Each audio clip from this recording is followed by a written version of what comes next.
Lost at Sea by Peter Millett. Illustrated by Giorgio Bachin. Chapter 1. Adeline and her father bounced around in the heavy waves on their life raft. The same waves that had smashed their boat now crashed down on top of them. They were lost at sea. Their sailing boat had sunk after being hit by the huge storm. Mr. Lee had a broken arm. Adeline had a cut on her head. "Dad, are you okay?" Adeline cried. "Yes, I'm all right," Mr. Lee said. "Will we be okay in this life raft?" Adeline asked. "I hope so," Mr. Lee replied. "Have we got any food?" Mr. Lee asked. Adeline looked around. She found her lunchbox. It had a slice of pizza inside it. "This is all we have to eat," she sighed. "And we have no radio and no maps. Everything was lost overboard." Mr. Lee looked very worried. "We are going to have to make that food last a really long time. Let's wait until we are starving before we eat it," he said. Just then, the life raft was knocked sideways. A huge black fin shot up out of the water. "Oh no, it's a shark!" Mr. Lee cried.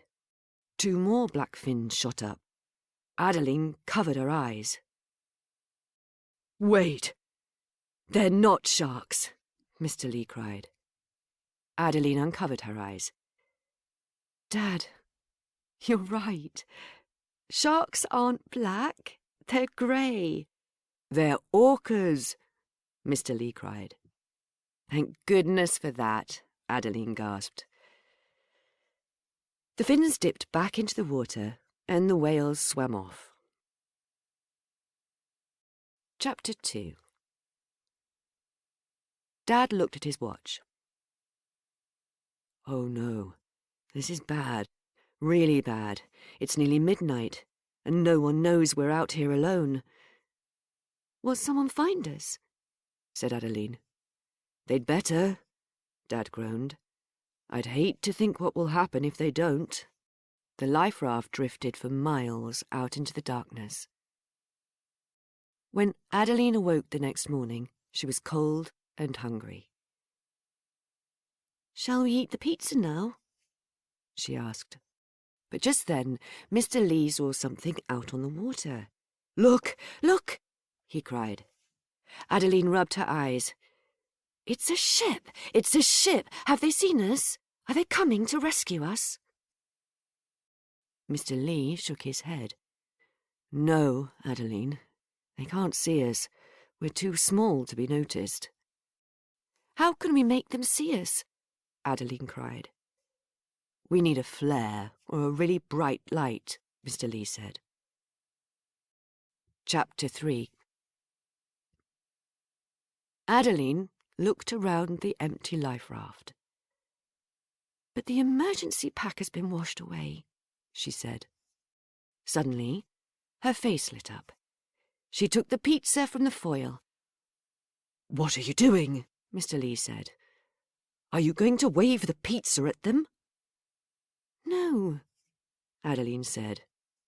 "I'm going to use the foil to signal the ship." Adeline flattened the foil to make it smooth. "See? It looks like a mirror now," she smiled. Adeline held the foil up in the sun. It flashed a reflection of sunlight across the sea like a mirror. "Good idea," Dad said. After a short while, the ship's crew saw Adeline's flashing signals. The ship's horn sounded loudly to greet them. "We're going to be rescued," Mr. Lee cheered. "And it's all thanks to you, Adeline." The ship turned towards them. A few minutes later, the ship reached Adeline and her father. The ship's captain welcomed them aboard. "You two must be very hungry," he grinned. "Yep," Adeline smiled, hugging her father. "Now can we eat the pizza, Dad?" Lost at Sea Adeline and her father are lost at sea. Will they be rescued in time?